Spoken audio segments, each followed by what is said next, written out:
So welcome back to the Defiant Spirit. I'm Baruch Levy, also known as B, creator of the Defiant Spirit and the Defy Your Number Enneagram system. If you were just joining us for the first time, welcome. We have lots of content on the Enneagram for you. You can just go to defiantspirit.org/podcast and you can get all of the podcasts and videos that we have done, because I do have partners out there on various projects. I focus on all things Viktor Frankl, author of Man's Search for Meaning, 40 other books, and father of logotherapy, meaning-centered psychotherapy. I'm a logotherapist, together with the Enneagram and Ancient Personality Assessment. And then I partner with various experts in their respective fields. My primal focus right now is on Wealth 360 with my good friend Michael Feiner, financial expert and guru. And so we have lots of podcasts on experiencing everything that we talk about on the Defiant Spirit podcast, but through the lens of finance, wealth, investing. And so you're going to find that and a lot more partners coming out. So stay tuned. All right. In this podcast, I want to jump into a new topic, and I'll be doing it both in general, but also around the lens of wealth and with Michael. And it's around the centers of intelligence. Now, in the Enneagram, there are many triads. So as you can see on the, if you're watching, you don't have to be watching, you might be listening. But you know what the Enneagram looks like if you're listening, and if not, just jump over and check out the Enneagram on my website. But I am pointing to the Enneagram, and there's lots of triads because it's all built on threes, and primarily the triangle, which is at the center of this crazy image. At the top, 9, 3, and 6. And so that forms the foundation of the Enneagram. And from there you have, so that's the primary sort of triad. But from there you have on either side of each of those numbers, 9, 6, and 3, you have a number on either side. That's obviously how we get to a total of 9. 3 times 3 is 9. You have many triads, and we'll be going through different triads. You have the triad it's called the Hornevian triad, which is how we get our needs met. The harmonic triad, which is how we resolve conflict. The harmony triad, which is how energetically we move through everything. And so as we go through this, you'll see all kinds of triads. However, with that said, there is one, I would say famous, if you will, triad, and that's called the centers of intelligence. Sometimes people think it's the only triad. It's just not the case. That's why I wanted to show you some of, and that wasn't even all of the triads. The centers of intelligence, though, is the most well-known triad, and it is built on, if you're looking at this picture, you see a slide with 3 different centers of intelligence. If you don't have this, I will put it up on my website under the podcast section. Just scroll down and I'll have all of the slides that I use on the podcast there for you to download. So you'll have this one available. But it's also all throughout my Enneagram program, and it's under your respective type. So if you buy the Enneagram 1, you'll see this on page 3. I mean, pretty early on in the program. Okay, so what are we looking at? We have a misconception, especially in the year 2023, and especially in the West, which is that there is one center of intelligence. If I say to you, what is the seat of intelligence in a human being? More likely than not, you're going to answer, it is the brain. And that is a form of intelligence. Of course, that is thinking, cognitive intelligence, what we mean by IQ. The challenge is that's not the only center of intelligence. And unfortunately, we oftentimes treat it like it is. So go to your typical school on any given Monday, walk into that school, and more likely than not, although it's changing, though not fast enough and not in all settings, but more likely than not, it is a frontal-facing classroom where a teacher is writing on a whiteboard or conveying information through talking, essentially directing it at a student's head. There's obviously a movement that's been happening over the past few decades to redefine intelligence as more than just thinking, But by and large, our schools are still set up for neck up education. There's just no way around it because for 1,000 reasons, we reinforce this over and over again with standardized testing. And I'm not a fan of getting rid of standardized testing. I think it's a mistake to lower our bar.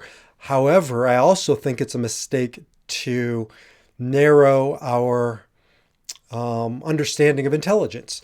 So we should continue to raise the bar. Things like STEM subjects, mathematics and science and such, they need academic rigor and standards. And there's really no way around it. We need to engage the head, but it's a form, it's not the form of intelligence. So for many of our kids, neck up education isn't working or doesn't completely work or isn't enough. I have two of those kids. Two of them do very well in frontal facing classrooms, and two of them can't sit still. They aren't neck up learners. They are neck down learners. They're body learners. They're somatic learners. They're dancers. So my son Aviv, who's 11, both my daughter Maya, who's almost 18, and my son Aviv, who's 11, they're both amazing dancers. But I think of Aviv in particular because we moved to Israel, as some of you know, and he was young. He was 4. And we didn't know at the time he had a learning disability, but we couldn't get him to learn the Hebrew language. And everybody said it's so easy when you're young and it's harder for the older kids. Our experience was the opposite. Our older kids had a very easy time, and our youngest son had an incredibly difficult time. We found out afterwards is because his brain doesn't work like other people's brains. He's dyslexic. And so a speech therapist told us that we needed to make a decision. Are we going to immerse him in Hebrew or English? Because it was a mistake to do both. And he was falling through the cracks. One of the reasons why we moved back to the States was because we needed to get him into an environment that could support his unique cognitive learning style. However, when it comes to emotional intelligence, the kid's a genius. I mean, really, he has an emotional IQ off the charts. He can engage in the deepest of conversations. Somatic intelligence or body intelligence, just amazing. He's an amazing dancer. He can feel his way through the world. He can move his way through the world. He can think. It's just not his go-to strategy. And I say this because, our society and our school system is really not set up for the Avivs. It's set up for the cognitive learning kids. But there's other centers of intelligence according to the Enneagram, and science and modernity is backing that up. If you read books like Heart Math or Gut Intelligence, and you start doing some research, there is a lot of headway that's been done on proving that we have a intelligence that originates in our gut, and we have an intelligence called emotional intelligence. We didn't necessarily need science to tell us something as obvious as emotional intelligence. All you have to do is go to Silicon Valley and talk to the techies. I worked in that space for a while, and know that they are through the roof on IQ, and oftentimes like a Mark Zuckerberg or a Bill Gates, or Warren Buffett, they are subpar when it comes to EQ, emotional intelligence. So there are just different ways of navigating the world. And the Enneagram says we have 3 of them. Now, the EQ and IQ, emotional and intellectual, are probably not news to most people. I do think it's surprising to hear that there is such a thing as body wisdom or gut wisdom. I mean, I know we can buy into it and maybe we've thought about it or heard of it, but I don't think most of us have really taken it all that seriously to say that there is such a thing as a knowing that originates at a visceral, bodily gut level. Maybe we just kind of write it off as, luck or, yeah, that person has that ability, but we don't think of it as an intelligence. But there is an intelligence. I particularly resonate with this because I'm an Enneagram 8, which we'll get into. I am a gut-centered type. And so I feel my way through things. I think my way through things. But first and foremost, I go to my body, my action center. We'll talk about that. So there are 3 different primary ways to move through the world and take in energy. We'll get into the harmony triad later on, and that's how we move through a world, sort of the energetic stance. This is more of we're moving through the world and we're taking in, whereas that's putting out. So how do we take in information? Well, according to the Enneagram, there are 3 primary ways. And at the top, we're looking at on the slide, 8, 9, and 1. So 8, 9, and 1 all center around 9. Because if you look behind me or you look at the Enneagram on your own, you'll see 9 is at the center of the triangle, 3 is at the center of this corner of the equilateral triangle, and 6 is at the center. There really are only 3 fundamental energies or Enneagram types. What happens is, because everything's triads, not just in the Enneagram, but in nature, in mathematics, in geometry. I'm not going to take you down that rabbit hole. I will do a separate video on the magic of 3 because it's truly a magical number. However, for now, suffice it to say, let's take 9. 9 is the center of the body instinct triad. And then you move in 2 different directions from there. You have the 9, and then you have the 8 and the 1. So 9 is instinctual bodily knowledge, and 8 expresses that. It goes outwards with that. So, and 1 goes inwards. And that's the pattern you're going to have all throughout this triad.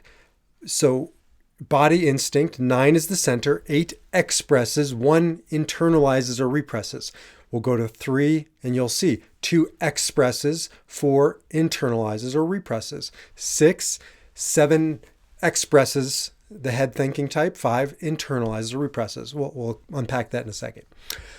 So Enneagram 9, the center of body or instinct, what does that mean? What does that look like? Well, 8, 9, and 1 are all defined by, all 3 of these are defined by one particular struggle or energy. And these are going to be very familiar to you. You just might not have thought of them in terms of this triad.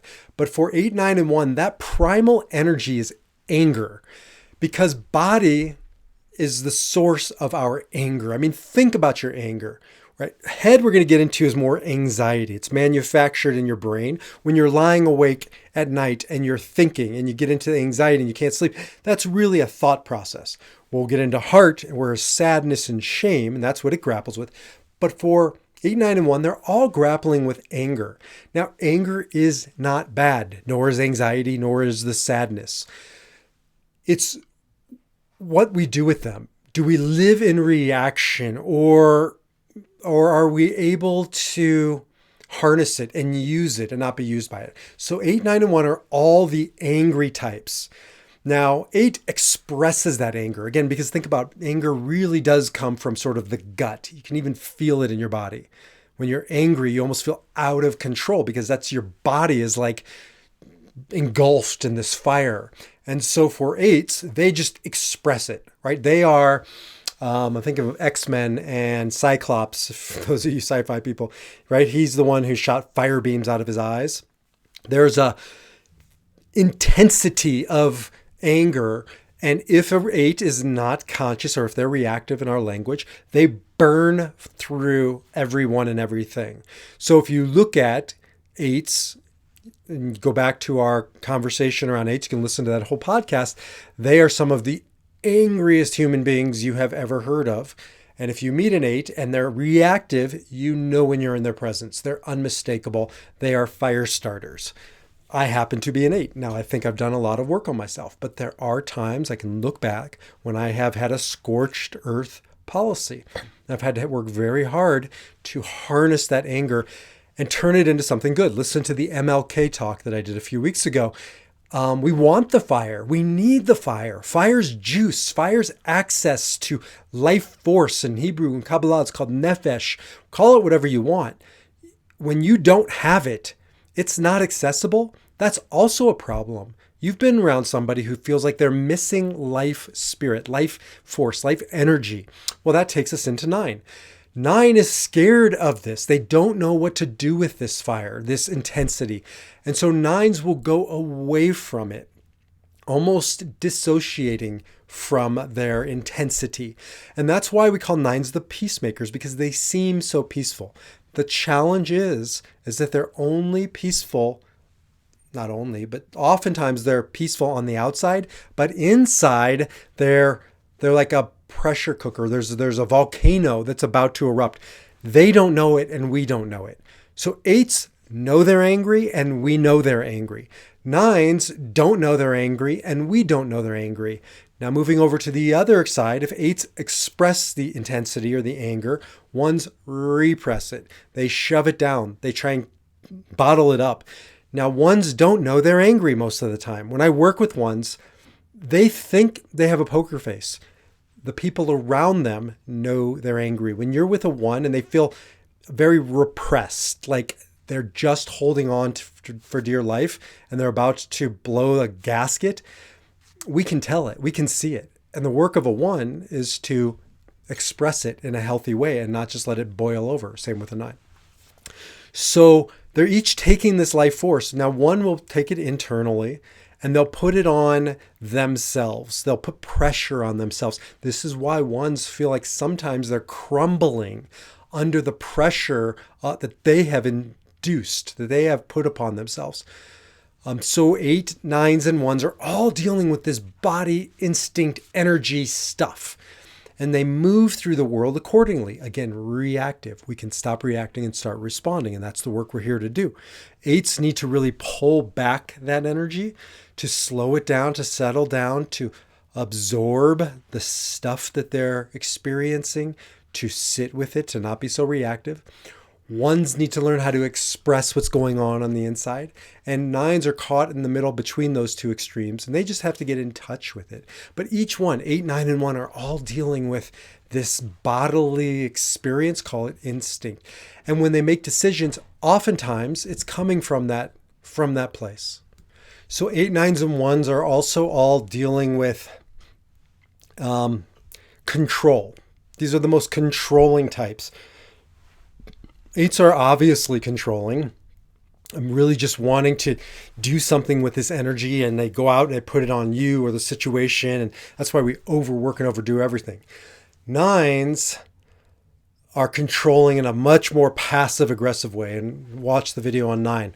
Lots of ways they do this. Here's one of them. Yes, I'm fine with that. I'll go along with it. And on the inside, they're saying, no, I will not. And they're digging in their heels. People are surprised by 9s because they are so controlling, but it is so subtle and under the surface. And 1s are just controlling. You can feel their fists are clenched. It's not so much directed at you. There are subtypes that do that. It's more directed at themselves or the system, something, perfecting something, cleaning the kitchen, whatever it might be. And so that control piece is felt, 8, 9, and 1, all dealing with it differently, but all dealing with it. 8, 9, and 1 are also all grappling with autonomy. They want freedom. Of course, all types want that. But 8, 9s, and 1s, it's a sixth sense, if you will. It's an instinct. It's a knowing when they're being manipulated, they're being controlled. So 8, 9, and 1, it's a visceral, bodily felt experience of they know when there's bullshit. They have sort of this higher bullshit detector. They know when they're being manhandled or manipulated or coerced or controlled. And you really want to respect the autonomy of an 8, 9, and 1. But because they're all moving through the world, navigating at that instinctual level. Okay, so that's 8, 9, and 1, moving through the world, taking in information, especially at a bodily, visceral level, expressing it in action. Lastly, that action piece. 8, expressing, 1s repressing or putting it onto like a laser beam focus onto somebody or something, and 9s going away from action because they're just overwhelmed by it. So they almost look like they're inactive, but they're all the body instinct types. Heart and feeling. Okay, heart and feeling, 2, 3, and 4. Again, 3's at the center of it, so they're conflicted around feeling, just like 9 is conflicted around body instinct action, and 6 is conflicted around thinking. 2's express feeling. They're very good at expressing feeling of others, getting in touch with people's feelings or needs, They're empathic. They have this knowing of what other people need. They're always like one step ahead of others, anticipating those needs. Sometimes a helper, a two, will know your needs better than you know your own. But they're so busy expressing that they're not really going inwards, internalizing and dealing with their own feelings. Again, all of this is reactive, unconscious. Fours do the opposite. Fours go inwards. They're self-focused or self-oriented. Twos are other-oriented. And so fours will put all the tension on themselves. And if they're not careful, it's a downward spiral into the void for a four, because emotions, feeling is never ending. There's no objectivity. There's no beginning, middle, end. This is not the head section. This is the heart section. Emotion can destroy. We like to wax poetic about feeling as if that's, more is better. More is not better. My work with twos and fours especially is to get out of feeling and into instinct, into gut, or into thinking. Fours have to cut off the feeling at some point because they'll sink deeper and deeper. They'll become reclusive. You look at, I don't say this lightly, having a father and a grandmother who took their own lives, but I would imagine if we had data on it, fours are the most likely to take their own life if they're not careful, if they go down the path of drugs, of art, too deep, right, with cutting themselves off from relationship. Look at most of the kind of starving artist types, or the tragic artist types. Think about musicians or artists who killed themselves. More likely than not, fours. Think of like Janis Joplin and Jimi Hendrix, and I mean the list goes on of fours. Amy Winehouse and Kurt Cobain. Again, it's just staggering. So fours can go deep, deep, deep, dark, dark, dark, and lost in their emotion. Twos go outward. And threes get conflicted. And it's almost like they go away from emotion, so they don't even look like heart types.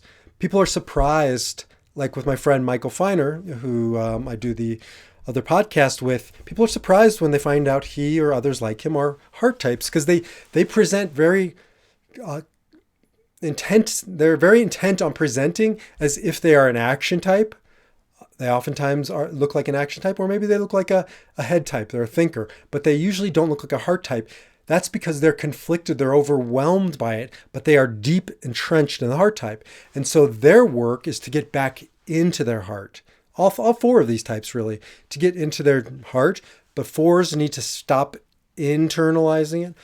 Twos need to stop externalizing it. And threes need to come to terms with this is their real estate, right? That they have staked their life out on, and they need to master the emotional realm. Okay, so what are some other things about the heart types? All heart types are dealing in sadness or shame. That is to say, all human beings grapple with sadness and shame, but 2, 3s, and 4s experience it more because it is, by and large, a feeling generated experience, where again, anger is more bodily and anxiety is more head generated, manufactured. So sadness and shame, that's why 4s need to stand guard against this, because if you deal too long in emotion, it's going to inevitably result in some deeper, darker stuff. Now, 2s will go away from that. They don't want to feel their shame or their sadness. And so they'll look like the 7. 2 and 7 have this very similar vibe. 7s do this with thinking. 2s do this with feeling. They'll try and outrun it. 2s are busy. 2s are oftentimes busy bodies. They'll be in your business, be dealing with your emotions as a way to circumvent theirs, or to not even own up to their emotions, their sadness. But there's a deep level of 2, 3, and 4 all dealing with worth, self-worth. Each one of them struggles with not feeling worthy. And so 2s will feel like if they tend to other people's needs and feelings, then they are worthy, and then maybe somebody will help them with theirs. 4s feel unworthy because they're not special, they're not original. They got to get to the depths of their emotion and be an original, be a work of art type of a thing. And there's a shame that creeps up around that. And 3s feel unworthy and express that in doing, accomplishing, achieving. And they can get themselves into some deep trouble when they define their worth based on what they do. They become what Wayne Dyer says, human doings. And that's a never ending quest for unworthiness, because there's always more to be done. And that means we'll always feel unworthy. So they're all grappling with sadness, with shame, each one trying to deal with it in their own way. Heart types are attention seekers. I say that, gently, because I know that they don't always like to hear that, but there is a sort of a look at me quality to the 2, 3, and 4, more pronounced than the other types. 2s do it through being a nurturer, being a relationship person. They want to be seen, again, reaction. They can transcend this, but at a low level, wanting to be seen and validated for being the world's best partner or mother or father or you fill in the blank friend. And so there's this kind of look at me quality behind that. The 3s will do it a more obvious, stereotypical way. The sports car, the trophy husband, is that a thing? Trophy wife, the plastic surgeries, the outer shell, the home in Aspen, and whatever it might be. And they can really get themselves into trouble by creating a social image of success, when we all know that, that's a facade of success. Success is on the inside. And then 4s will do it through a brooding, melancholy, push-pull thing, drama, right? Creating drama so that they can be seen as, they almost look opposite of 3s. They tend to reject money. It's plebeian, it's mundane. They want to be special. They want to be, that artist, individual quality. And so each one has to really stand guard against that. They can defy it. I've seen them defy it, but that is a natural reaction for the heart types. And lastly, I think I said it already, but they're all relationship oriented. 2, 3, and 4 are really in this for human beings, for making that connection, each doing it in a very different way. Whereas 8, 9, and 1, of course, human beings want relationship, but they're not quite as defined by relationship, that autonomy piece, right? They're much more individual focused, versus 2, 3, and 4 is much more other focused. But again, you have counter types like the 3 that don't appear that way. But don't forget, your 3 is still driven by relationship. All right, last but not least, the head types. So we move across the way into the center of the head type, 6.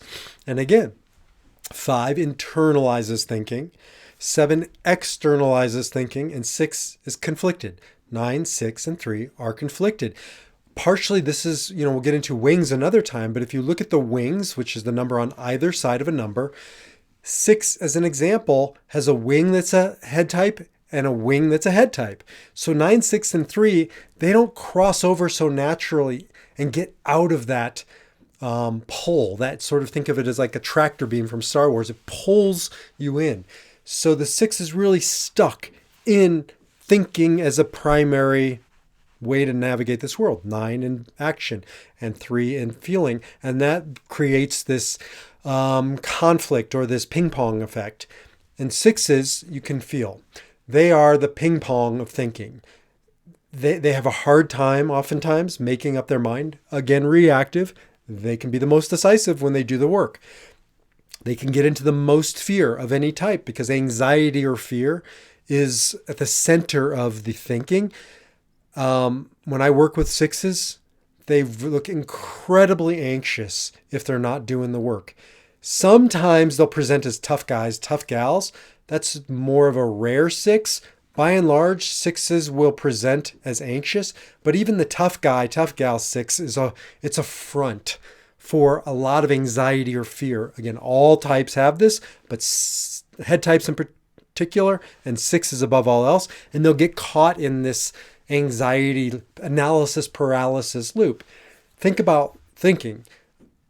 I was told, or I read somewhere, we have like 80,000 thoughts a day. Most of them are repetitive. Well, 6s will get stuck in that repetition, and they need to break out of it by moving up to the 9, the body instinct triad of taking action. There comes a point when you just must pull the trigger, or else you're going to get stuck in analysis paralysis in an infinite feedback loop. I think it was Michael Dell Michael Dell. No, it was Colin Powell. I was just listening to a podcast. The two have nothing to do with each other. Colin Powell said he needs 30% information to pull the trigger on a decision, and more than 80% is too much. So minimum of 30%, maximum of 80%. Why? Because if you get above that, it's diminishing returns for thinking. You just think more and more and more, and you start to get into choice fatigue. Too many choices. Go to the cereal aisle at your local supermarket. It's maddening, right? Like if your spouse sends you to get cereal for the kids and you haven't been paying attention to what they like these days, like me, you go there and you're like, holy shit. I've studied Kabbalah. I'm deep into the Enneagram. I'm sophisticated. And then I'm like this like child when it comes to, making a choice. Maybe I'm not a child. I think a child would grab what hits them. But I'm sitting there like trying to figure out, if I choose this one, my kids are going to like it and I'm going to get in trouble with my wife. And if I choose this one, my wife's going to like it and my kids are not going to like it. I literally spent like 10 minutes at the cereal aisle, and it reminded me of that movie American Sniper. I think that was the one where he comes home at the end of the movie and he has the same experience, just standing there and stuck. So bottom line, the head thinking types, 6s get stuck, analysis paralysis. 5s go inwards, so they don't get stuck. They become hyper focused. 5 is like the one, right? When it comes to internalizing action, 1s go inwards, 5s go inwards, 4s go inwards. 5s they're the thinkers. When you're with a 5. Sometimes they look antisocial, like they don't operate well in the realm of human relations. And so they're deep thinkers. They're hyper thinkers. They lean heavily on thinking. That's a problem. Life is not to be lived in the head. It's to be experienced in all of these ways. And yet 5s can get stuck in just believing that thinking is the only way. Now move over to the other side, 7s. People are surprised because 7s express their thinking, meaning they look a lot more like the 8, 9, and 1. They're doers, they're moving, they're fast thinkers. 1s have a slow operating system. They digest, they sift, they pick apart, they get into. 7s express, and it's like they're running from thing to thing. But what people don't realize about the 7 is they're really driven by anxiety. And if they're not careful, they spend their entire life trying to outrun the anxiety, trying to stay 2 steps ahead of it, as opposed to standing still and facing their fears.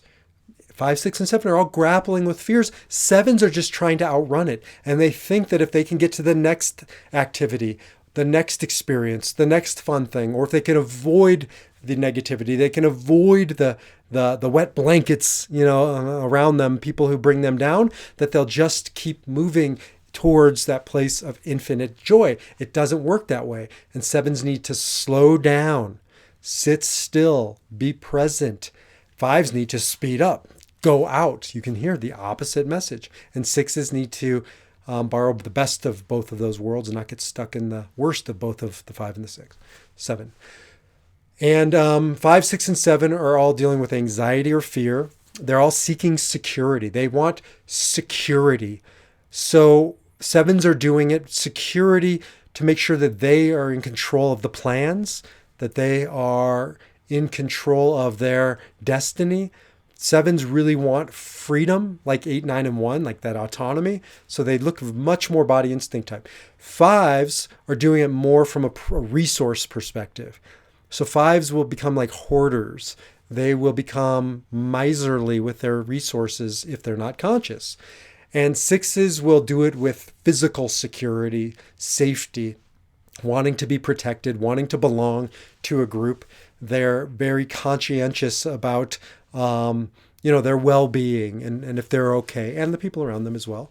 But it's a survival tactic for each one of these to feel their sense of security, each doing it in a different way.